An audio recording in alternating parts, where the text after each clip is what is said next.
Look at me. Right now, I want you to take a breath with me. Just one. Good. Now let me ask you something. When was the last time you felt like you could actually breathe? When was the last time you weren't carrying this weight on your chest, this tightness in your shoulders, this voice in your head saying you're not doing enough, you're falling behind, you're failing somehow? I see you. I know this feeling intimately. Let me tell you about a moment in my own life. I was 3 years into my monastic training, and I remember sitting in meditation one morning, and instead of peace, I felt like I was drowning. My mind was racing, thoughts about my family back home, worries about whether I was progressing fast enough, fears about failing my teachers. My heart was pounding, my chest was tight. I couldn't focus on my breath because I couldn't find my breath. And here's what's important. I had come to the monastery to escape overwhelm. Yet there I was, in the quietest place on earth, more overwhelmed than ever. Do you know what I learned that day? We've been taught completely backwards about overwhelm. We've been told to fight it, to push through it, to be stronger, to try harder. But you can't fight a storm by screaming at it. You can't stop overwhelm by adding more effort to your already exhausted mind. Here's the first teaching, and please listen carefully. The eye of the hurricane is always still. Think about that. In the center of the most violent storm on earth, there's complete calm. The chaos isn't the problem. The wind, the rain, the thunder, they're not the enemy. Your problem is that you're out there in the wind, getting battered, thinking that's just how life has to be. What if I told you that center, that stillness, that eye of the storm, it's inside you right now? Not someday when life calms down, not when you finally get everything under control. Right now, this very moment. Stay with me here. In Buddhism, we have a word, sati. It means mindful awareness. It means being present to what is, not lost in what was or what might be. It means finding your anchor in the now. Your breath is that anchor. It's always here. It's always now. And my friends, you already have everything you need to find your center. I promise you this. I'm going to show you the way home. Can I ask you something? And I want you to be really honest with yourself here. How many things are you trying to control right now? How many plates are you spinning? How many people need something from you? How many problems are you trying to solve all at once? Too many, I know. I can see it in how you're holding your shoulders right now. Here's what I want you to understand. I'm not going to tell you those demands aren't real. Your boss really is asking too much. Your family really does need you. The bills really are piling up. Those problems are real. But can I tell you something that might surprise you? The overwhelm isn't actually coming from outside you. I know, you're thinking, but Tenzin, you just said the demands are real. Yes, they are. But let me show you something. The demands are one thing. Your relationship with the demands, that's something entirely different. Here's the second teaching. Suffering comes from resistance. Let me tell you about a student who came to me last year. She was a lawyer, brilliant woman, working 80-hour weeks. She came to me exhausted, burned out, barely functioning, and she kept saying, I just need to get everything under control. Once I get control, I'll feel better. Do you know what I told her? I said, you're trying to control a river with your bare hands. How's that working for you? She stared at me. Then she started crying. Because here's the truth. We create a second layer of suffering by fighting what's already happening. The traffic jam is one thing. Your rage at the traffic jam, your spiraling thoughts about how this ruins everything, your physical tension, your mental war with reality, that's what's destroying you. In Buddhism, we call this tanha, the mind's desperate craving for things to be different than they are. You're not just experiencing difficulty, you're fighting difficulty. And that fight, that's where you're bleeding all your energy. Watch yourself today. Really watch. Notice how often you're saying, this shouldn't be happening, or why is this happening to me, or this isn't fair. Every single one of those thoughts is you at war with what is. The event is neutral. Your resistance to the event is suffering. I'm not saying this to blame you. We all do this. I still catch myself doing it, but you can learn a different way. You can learn to move with the river instead of fighting it. And my friends, when you stop fighting, everything changes. Close your eyes for a moment. Yes, right now, just humor me. Now feel your breath. Don't change it, don't make it deeper or slower. Just notice it. Air coming in, air going out. That's it. Open your eyes. What you just did, that simple thing you've been doing since the moment you were born, that's your anchor. That's your way home. Every single time. Here's the third teaching.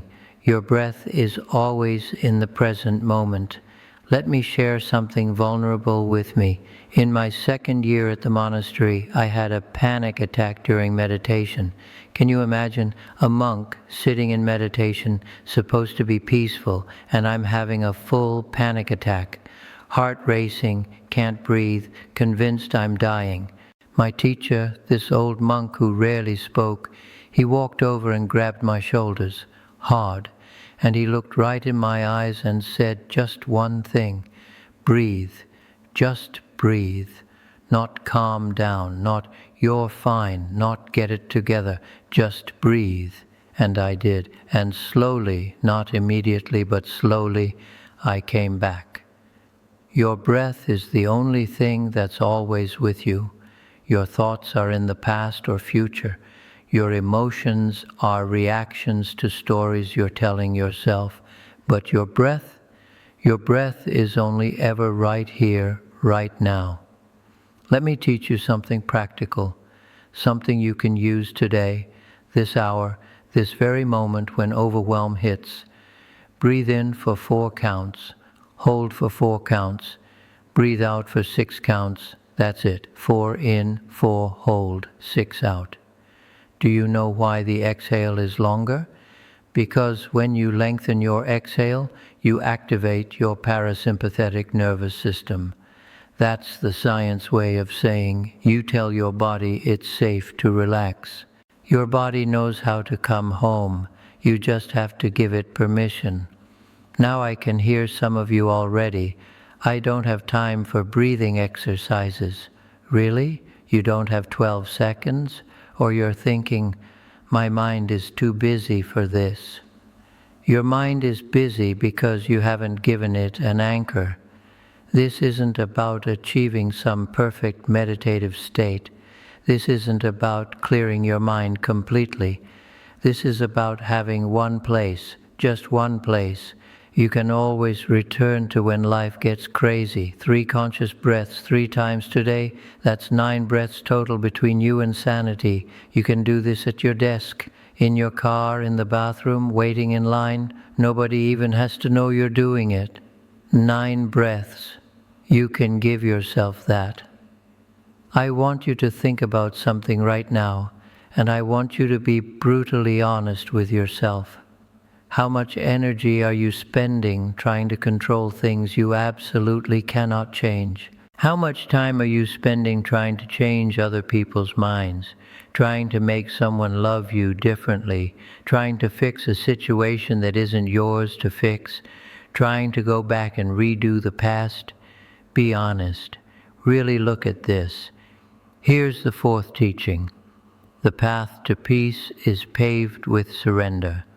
Now wait, before you tense up and think I'm telling you to give up, let me explain. Surrender doesn't mean you don't care. It doesn't mean you become passive or weak. Surrender means you stop fighting battles you were never meant to win. Think about kayaking down a river. You can't control the river. You can't tell the water where to flow. You can't make the current stop, but you can navigate. You can work with the river. You can steer. There's a huge difference. I spent years trying to control outcomes I had no business controlling, trying to make people understand me, trying to force situations to work out the way I wanted, trying to change things that could not be changed. And I was exhausted, my friends, completely exhausted. Nothing changed until I changed. Let me give you a framework that saved my life. 3 circles. Inner circle, things you fully control. Your thoughts, your reactions, your choices, your effort, your words. That's it. Middle circle, things you can influence, your relationships, some outcomes, how you show up, what you contribute.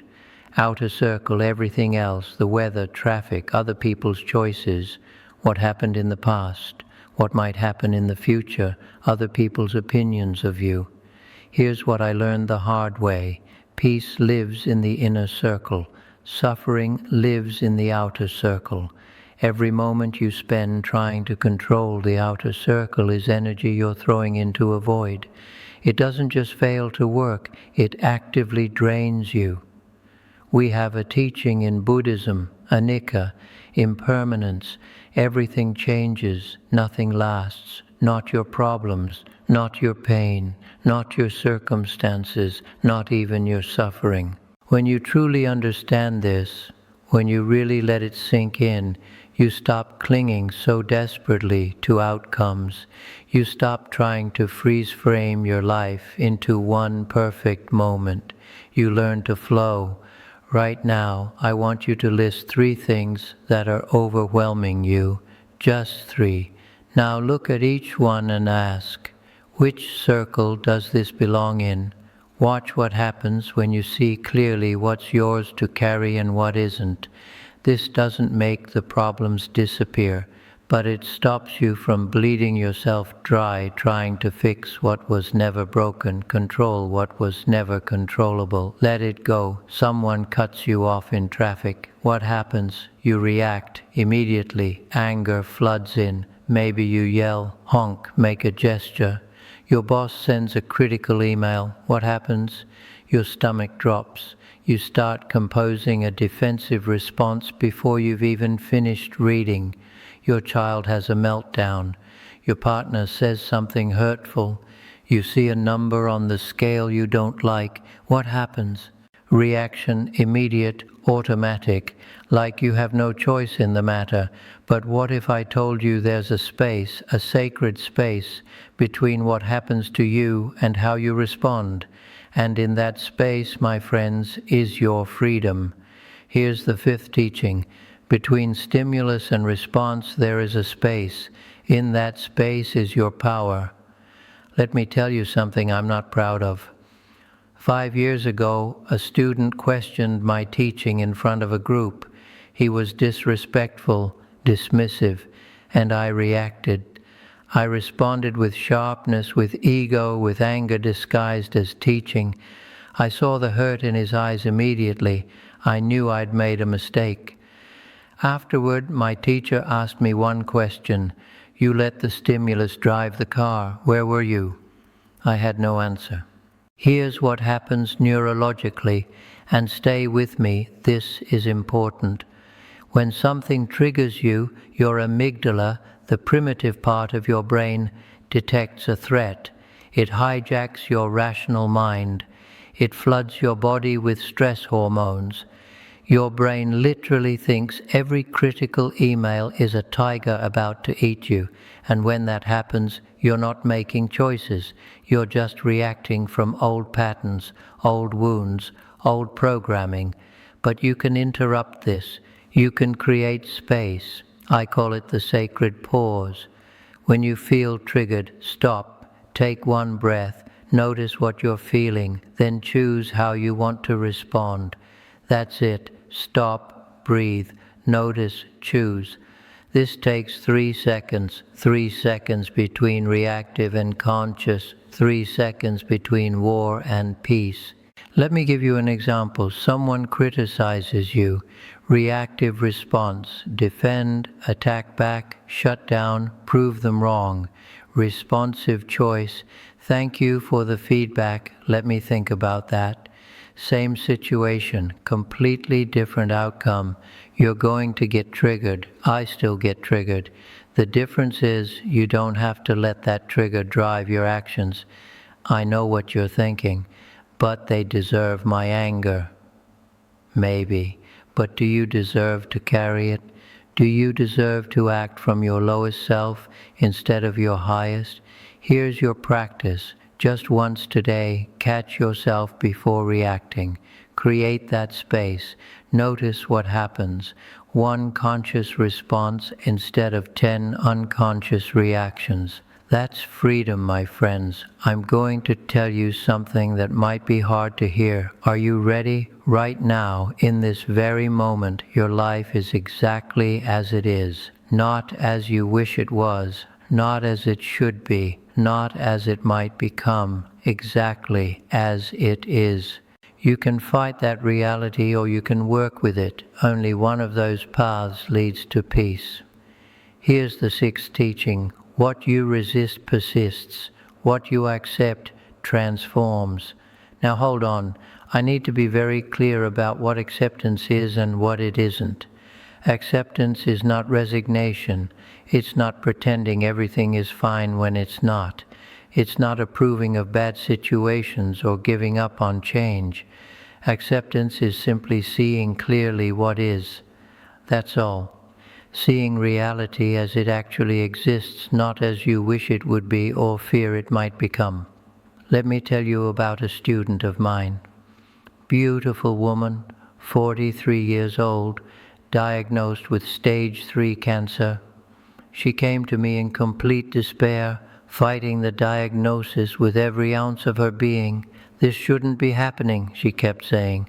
Why me? This isn't fair.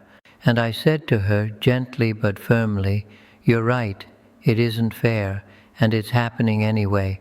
The question is, do you want to spend your remaining energy fighting reality or living with it? She was angry with me at first, but slowly, over weeks, she stopped fighting the diagnosis. She didn't give up treatment. Please hear me on this. She didn't stop trying to heal, but she stopped being at war with what was happening to her. And something profound shifted. She found peace I'd never seen in her before, not because her situation changed, but because she did. Here's the practice. 4 steps. Name it. This is happening. Feel it. Allow whatever emotion arises. Accept it. This is what is right now. Act. What's the wise response from here? Traffic making you late. Name it. Feel the frustration. Accept that you're in traffic and that's reality. Act. Call ahead. Breathe. Listen to music. Make the best of it. Relationship ending? Name it. Feel the grief. Accept that it's ending. Act. Care for yourself. Learn from it. Begin healing. In Buddhism we call this khanti, patience, endurance, the strength to be with difficulty without needing to fix it immediately. Some problems solve themselves. Some take time. Some teach us by staying. When you accept what is, you can finally see what to do about it. When you're fighting reality, you're blind. I know you're afraid. You think if you accept, you'll become passive. Let me tell you, acceptance takes more courage than resistance. Anyone can fight. It takes wisdom to surrender into what is and move forward from there. Today, when difficulty comes, try this. This is happening and I can handle it. Not, this shouldn't happen. Just, this is happening and I can handle it. Watch your energy shift. Here's a truth I need you to hear. You cannot wait until you're drowning to learn to swim. You cannot wait until you're overwhelmed to find your center. You build it daily in the quiet moments, so it's there when the storm comes. The 7th teaching, the centered life is not achieved, it is practiced. Let me tell you about my practice. Every morning before the world wakes up, I sit for 20 minutes. That's it, 20 minutes, not hours, not some elaborate ritual. Just 20 minutes that change everything. 5 minutes of stillness, just sitting, breathing, being present. 10 minutes of reflection, gratitude for 3 things, intention for the day ahead. 5 minutes of movement, stretching, walking, inhabiting my body. 20 minutes total. Now I can already hear your objections. I don't have 20 minutes. I'm not a morning person. I tried meditation and failed. I'm too busy, too stressed, too tired. And I say this with compassion, but also with firmness. You're telling me you don't have 20 minutes for your sanity? My friend, you don't have time not to do this. You spend 20 minutes scrolling your phone, 20 minutes worrying, 20 minutes in the shower. You have the time. The question is, are you willing to prioritize yourself? We have a concept in Buddhism, shibumi, simple, effortless perfection, finding the elegant minimum, not the elaborate maximum. You don't need a perfect meditation cushion or a silent house or ideal conditions. You need commitment, that's all. Your couch works. Your car before you go into the office works. Your bedroom while everyone's still sleeping works. 5 minutes works if that's all you have. What matters isn't duration, it's consistency. 5 minutes every single day beats 1 hour once a week. Your nervous system needs regular reminders that it's safe to rest, that you're worth caring for, that peace is possible. Let me tell you about Marcus, a student of mine. CEO, 3 kids, constantly traveling. Kept saying he had no time. I challenged him to just 5 minutes a day for 1 month. Just 5. 3 months later, he told me those 5 minutes had changed his entire life. Not because 5 minutes solved all his problems, but because 5 minutes every morning changed his relationship with himself. He stopped running on empty. He started showing up differently. This practice isn't about escaping your life. It's about learning to live your life from center instead of from chaos. Right now, decide. What time will you practice tomorrow? Set the alarm. Don't negotiate. Don't wait for perfect conditions. Just show up. Show up for yourself like you matter, because you do. My dear friends, we've walked a long path together, you and I want you to understand something important. You haven't learned anything new here. You've remembered what you've always known, the final teaching. You are already whole. Overwhelm made you forget. Practice helps you remember. Think about where we started, the storm inside you, the drowning feeling, the desperate fight to control everything, and look at what we've discovered together. You learn that the eye of the hurricane is always still and it's inside you. You learn that suffering comes from resistance, not from the events themselves. You found your anchor in the breath. You released what isn't yours to control. You created space between trigger and response. You practiced radical acceptance. You committed to building your daily center. Every single teaching points to the same truth. Peace isn't out there somewhere, waiting for your life to calm down. It's right here. It's been here all along. You just forgot how to access it. Let me share something personal. 20 years ago, I was the most overwhelmed person you'd ever meet. Anxious, stressed, constantly reacting, always trying to control everything. I came to the monastery not because I was enlightened, but because I was desperate. And slowly, not overnight, but slowly I changed. Not because I eliminated chaos from my life. Life still brings challenges. People still disappoint me. Things still go wrong, but I'm not overwhelmed anymore. Do you see the difference? I'm still in the world. The world is still overwhelming sometimes. But I'm not overwhelmed. I found my center, and I return to it again and again every time I drift away. Think of it like coming home after a long journey. You walk through the door, take off your shoes, sit down, breathe. You're home. That's what center feels like. Not perfect, not always calm, just home in yourself, in this moment, right here. Now let me be honest with you about what happens next. You're going to forget these teachings. That's okay. Life will pull you back into chaos. That's okay too. The practice isn't about perfect consistency. It's about knowing the way home. You can wander, you can get lost, you can spin out completely, and then you remember, oh yes, breathe, return, center. The path is always here. May you find stillness in the storm. May you release what isn't yours to carry. May you remember again and again that you are enough exactly as you are. Thank you for walking this path with me. Thank you for your courage to look honestly at overwhelm. Thank you for choosing center over chaos. You have everything you need. Now go live from that truth. Go in peace, my friends. The center is always here, waiting for you to come home.